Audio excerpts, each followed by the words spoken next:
Hello everybody, hope you are all doing well and welcome to another video. So today I thought I'd do something a little bit different, a little bit new. I posted a picture a couple of weeks ago on my various social media accounts showcasing some of the loose cartridges I had. I found new storage for them, a nice place to put them away, and a couple of people asked to know what games were actually part of that loose cartridge collection, which I posted a separate picture up showing them off. But what I actually thought I would do is maybe make a few videos going through the various collections of games I had for my systems, and I asked my girlfriend what to start with, and she suggested, that's a hard sequence of words to say, isn't it? She suggested the N64 as a starting point.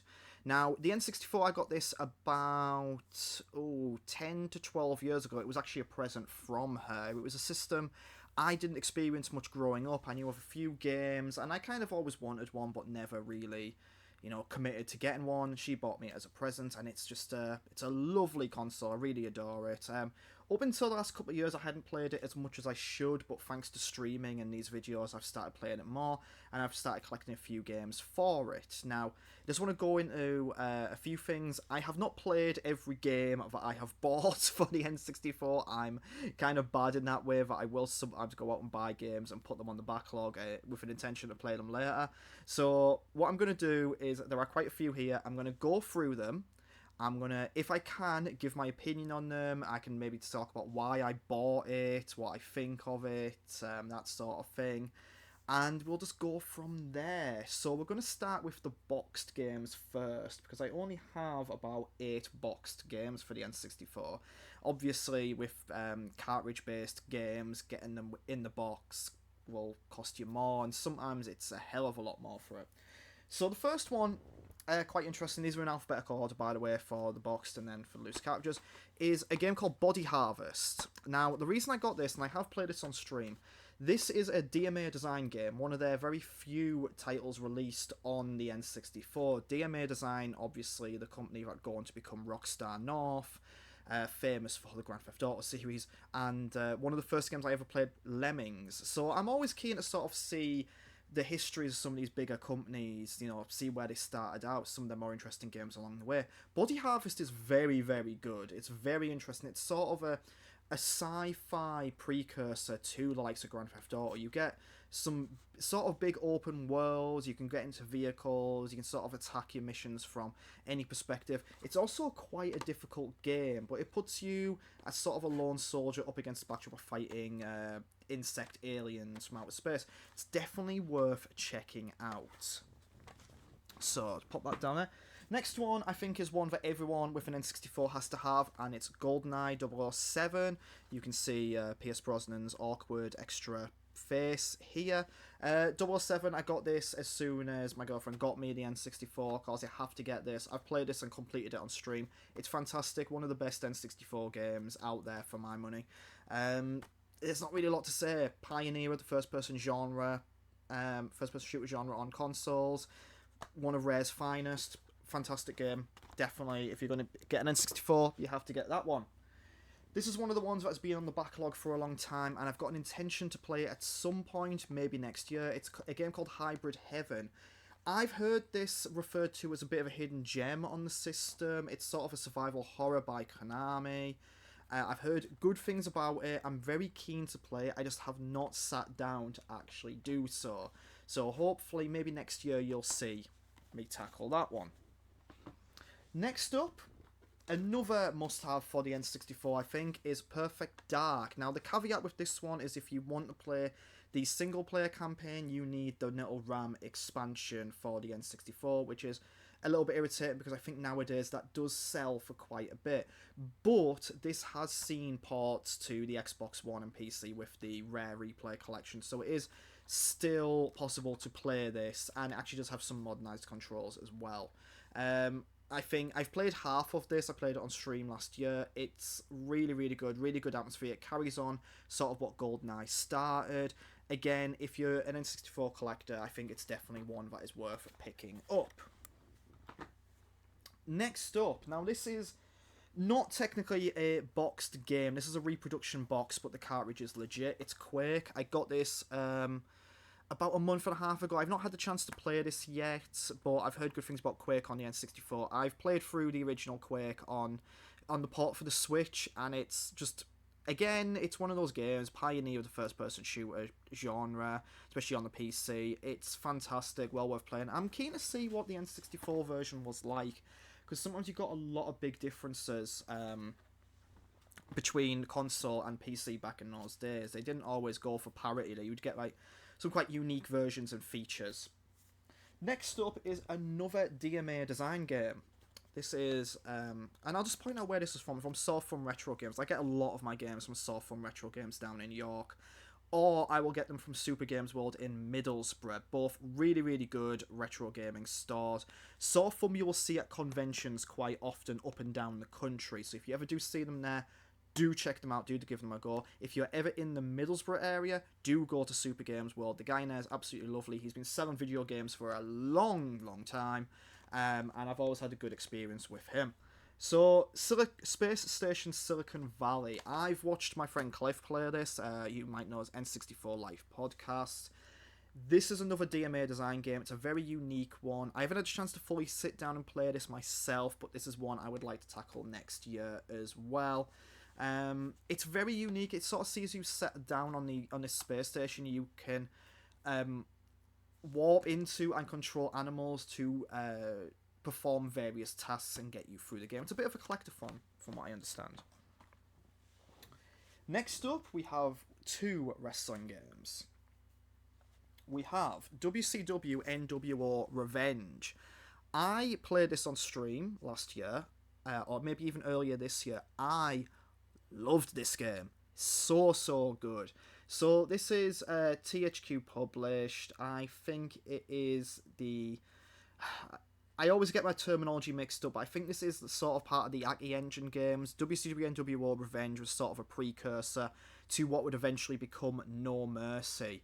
It's not as fully featured as No Mercy. It's a bit more bare bones, but the wrestling action is fantastic in it. You get a good roster of characters from the WCW NWO days. I do not think you can go wrong with this one. Definitely. Obviously, you know, you're going to want No Mercy as the premier wrestling game on the N64. A lot of people think of all time, but don't sleep on this one either.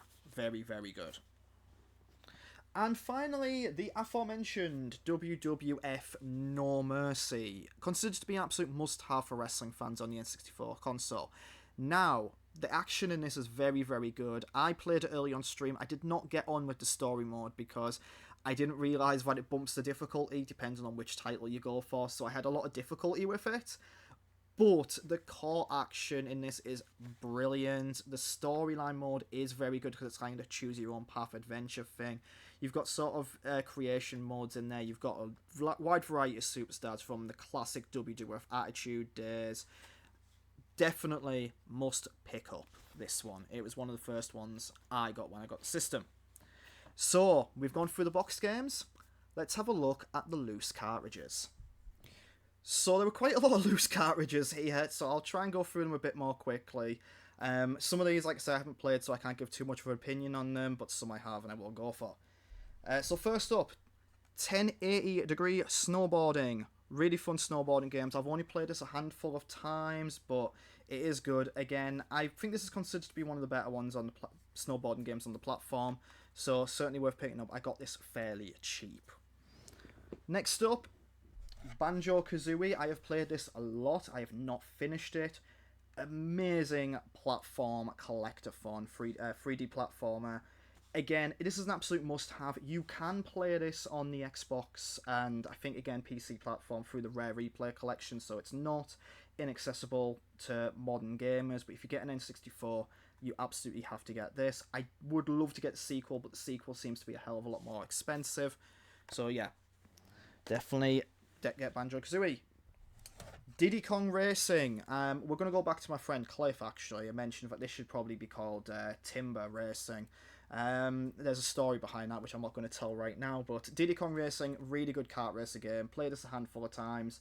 It's You know, people generally, I think, want to get Mario Kart, but definitely check this one out as well. It's very, very good, very fun. Donkey Kong 64. I mentioned earlier, Perfect Dark single player will not work without the RAM expansion. This is another game that requires that expansion for your thing. I haven't had a chance to play this yet. I know it is a bit of a collector fun, but I know it's meant to be really fun. So this might be one I'll check out next year, hopefully. Forsaken. I've not played this. I picked this up because it looked interesting. It was meant to be good. It meant to be a bit of a hidden gem. Hopefully, sometime in the future, I will get round to playing this one. For a lot of these ones that I haven't got round to playing yet, one, I do have other games scheduled that I play for Retro Collection, but the other is I've kind of been holding off because I pre-ordered, and this is going to be a saga, so I won't go into it, but I pre-ordered a system called a Polymega, which has an N64 module. I was kind of waiting on that to start really delving into this, but it kept on getting delayed and delayed, so that's kind of why I've been putting a lot of this off. So I'm just going to go through with my N64, unless that does turn up, and then there'll be a video about that. This is one I picked up a couple of weeks ago, Jet Force Gemini. Haven't had the chance to play this yet. Again, heard it's a bit of a little gem, so we'll see what it's like. Lilac Wars, or Star Fox 64. I played through this on stream, the entire game, in one night, and it's so good. You've got really, really nice sort of flight action here, 3D space combat, but it's got branching paths, so it's got a lot of replayability in there, so this is another must-have. I don't really know if there is a way to play this on a modern platform. I know there was the port for the 3DS, but with what's happened with the 3DS shutting down and games are getting a bit more scarce, that might be quite hard to get hold of. So if you get an N64, this generally tends to be quite cheap. So definitely one worth picking up if you can. What we got here? We got Majora's Mask. I haven't played this one yet. This is on my list to play, hopefully by the end of the year. I played through Ocarina of Time for the first time this year. That's the next title in the list, by the way. So I'm very keen to play this. I heard a lot of good things about it. Heard it's very strange as well at times. One of the stranger Zeldas. And here it is, Ocarina of Time. I think I've never really been too big on the 3D Zelda games as such. I've always kind of struggled a little bit with Zelda as a series, but I think as I've gotten older, the past few years, I've gotten more into it. Ocarina of Time is always considered a must-have for the N64, so got it last year, played through it earlier this year, absolutely adored it, well worthy of the praise it gets, just absolutely. And again, the modern platform thing, this did get a port for the 3DS, but I don't know how scarce that is. This tends to go for loose cartridge about £20 to £30. I've seen the box version for about 40 to 50. So it's not cheap, but if you do get an N64, it's obviously a must play. Next up, this is not actually mine. Mario Party 2. This is my girlfriend's. She thought this was lost to time, but I managed to clean up the cartridge a little bit, and we got it working. Really, really fun. Mario Party is always one of those great little party games. You don't play these single player too often, but you get a couple of friends round, you mess each other up, have a bit of fun with it. Definitely I would say it's worth checking out, but there are modern Mario Party games that probably supersede it now, and the Mario Party games do go for a hell of a lot on the N64, both loose cartridge and even more for boxed. So not an essential, but Mario Party is always a fun series. Speaking of Mario Party 3, same blurb really as Mario Party 2, just a really fun party game, but I think you've got Mario Parties on the Switch now, which have it's all about the mini games and the boards, and they kind of do a bit of a best of nowadays, so not an essential if you've got an N64, I don't think. This one, Micro Machines 64 Turbo. Micro Machines, always a really fun series. I had a Micro Machines game on the Amiga. I've got another Micro Machines game on the PS1. You just can't go wrong with this. Again, a fantastic party game for you and friends. It's very easy to pick up and play, and very, very silly. It's one of those ones where I don't think you can get too mad playing it, because it's just super silly. The premise really is that you're these tiny cars in various sort of, you're a shrunken down car, in a home situation. So you've got like a pool table, the breakfast table, a pond, the bath. It's very silly, very fun. And now we get onto the second stack, starting with Pilot Wings 64. It's an interesting game, this one. You kind of take on various air-based challenges. So there's like, I think there's like a plane challenge in there, parachuting, helicopter gliding. It's really, really cool. It shows off a little bit of what the N64 could do physics-wise. I don't know if it's an essential one, but it's definitely something you might have a little bit of fun with. Here we get into one that I think anyone watching this who had an N64 is going to absolutely love, Pokemon Snap. There was a modern Pokemon Snap made for the Switch, obviously a different game and premise and areas, but this is, I would consider this an essential, especially if you like Pokemon. The premise here is it's sort of an on-rails shooter, but instead of it being a gun you use, it's a camera. You have to take photos of Pokemon, and the cool thing about it is you can throw like baits or certain things out there to get the Pokemon to do unique things, or if you take photos of them in certain situations that might lead to another event. So there's a lot of replayability here. It has a lot more depth than you might think from a game about taking photos of Pokemon. Another one that might get people's nostalgia going, Pokemon Stadium. This is sort of... So you have your Pokemon teams, you can put them together, and you can battle them and get in the Pokemon Stadium itself, and you'll win various fights and get out through the leagues. Or you and your friends can engage in a number of mini-games, which I think is what most people tended to do. The mini-games range from like throwing an Ekans around a peg, like a sort of hoopla type game, or doing a Simon Says type thing where you've got to repeat the inputs, but it's called Clefairy Says. There's a sushi go around where you use Lickitung to get different sushis. It's really, really fun with friends. Absolute must have. I think it was one of the first games I picked up. There's another copy of Pokemon Stadium because my girlfriend had one. This is my girlfriend's Pokemon Stadium 2. I don't think we've really sat down to play this one yet. I think this might be one where the cartridge needs a little bit of cleaning up. So not really got much to say about that one. We have Star Wars Rogue Squadron. I had this for the PC back in the day, so I got it for the N64. It's kind of like Star Fox, but with Star Wars.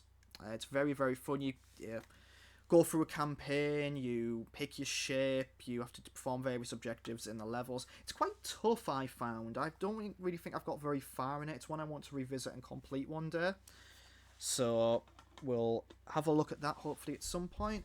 There's another copy of Rogue Squadron because I thought one of them was damaged, but that wasn't the case. It was only about £5.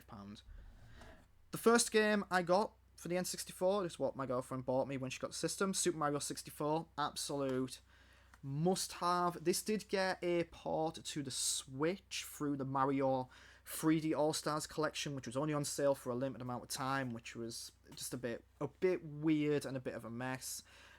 It holds up, I do think. I don't necessarily find it to be my favourite 3D platformer, maybe because I didn't grow up with it. And also, I think I maybe prefer Banjo-Kazooie a little bit. But it's Mario 3D. It really proved that some of these old 2D franchises could go into 3D and you could make a really good 3D platformer. It's an absolute must-have. Definitely have to check this one out if you get an N64. Turok, another one I got when I got the N64. I think this is one that my girlfriend got me. It's a first-person shooter. You hunt dinosaurs. What more do you want, really? There are more games in the series. I've not really played the others in the series yet, unfortunately. This has had an enhanced port to numerous systems, so it is possible to play this nowadays. Maybe those versions are a little bit better. They've got a few more mod cons, but if you do get an N64, would heavily advise checking this out. It's one of those ones that proved you could do first-person shooters really well on a console. Turok 2, as mentioned just previously, I have not had the chance to play this, unfortunately, but hopefully we'll get around to it eventually. Vigilante 8, I had a demo of this for the PS1. I've not had a chance to play this full version on the N64 though. I kind of got this because I had some money on a gift card in CEX. I was looking at what I could get to sort of enhance the collection, and this popped up, so I thought, yeah, I'll give it a go. we have Wave Race 64. Now, this is a... You don't really get too many boat racing games, do you, nowadays? This is a boat racing game. You're on, like, I don't know what type of speedboats, I guess. It's, you know, I should really know that. I've watched enough Bullseye. It's really, really fun. It sounds mundane, but it's very fun. Very easy to pick up and play, as a lot of games on the N64 do tend to be. Absolutely, I would say it's a must-have for your collection because it's an interesting one. It's, again, a good party game for having friends round, and it's got a really good sort of, you know, single player to it. Quite a lot, you know, few things to do there. Really fun. And finally, we've got another wrestling game, WrestleMania 2000. So, if I remember correctly, this sits between WCW and NWO Revenge and No Mercy, so it's a bit of a precursor to it. Doesn't have all of the modern conveniences that No Mercy had, but still, like Revenge and like No Mercy, very, very fun and worth checking out. So, there you have it. That's my N64 collection all ran through. Do let me know in the comments if you spotted any of your favourites in that collection. Do let me know what your favourites were, and I'll hopefully see you again in a future video. We're going to go through more of my collections. I've got a Mega Drive there, I've got a Saturn there, I've got the PlayStation, PS2, GameCube.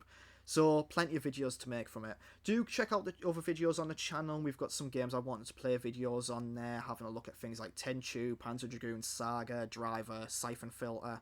We've done like a little impressions video about Armored Core 2, which I made just before Armored Core 6 came out, and we'll have future videos to come. I'm currently working on a video about Onimusha Warlords, as well as thinking about future content. So, thank you very much for taking the time to watch this. Do subscribe to the channel, leave us a like, and of course, like I say, any comments about your favourite N64 stuff below. Goodbye.